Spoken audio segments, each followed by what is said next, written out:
Lena indlela yokubonisa inhlonipho kwabalele. Size lana ngoba sikhumbula abazali bethu abalele la.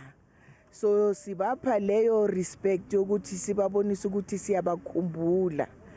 Imvula ayizange bade kubalise kuzotheleka lapha emathuneni nase-Avalon. Inhliziyo yethu besingajabulanga ngoba ibinetha mayiqeda ukuthula nje sathi asambeni family siyobona ukuthi singayenzani lapha. Kepha abanye bafike bashaqeke uma bethola amathuna abathandiweyo babo elinyaziwe.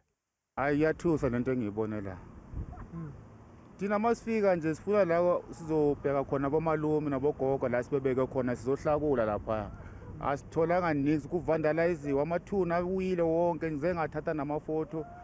Nasi ke isixwayiso kulabo abanezihlobo zabo ezilele lapha. Ngathi nje nabo abantu nje ngathi bangeza labashiya ama-tombstone lana. Beza bazobheka ama-tombstone yabo babone ukuthi kwenzekani.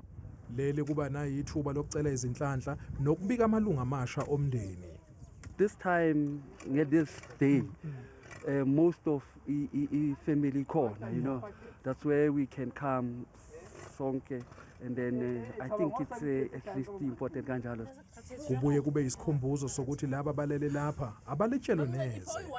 Njengayo usisi nobhuti esizobabona namhlanje. Abantu esasiphilisana nabo, esasiphila nabo. Abake basishiya ke emhlabeni. Abantu esibakhumbula yona elangeni namhlanje but laba bantu abezi lapho kuzocenta amathuna kepha uzokhuleka futhi.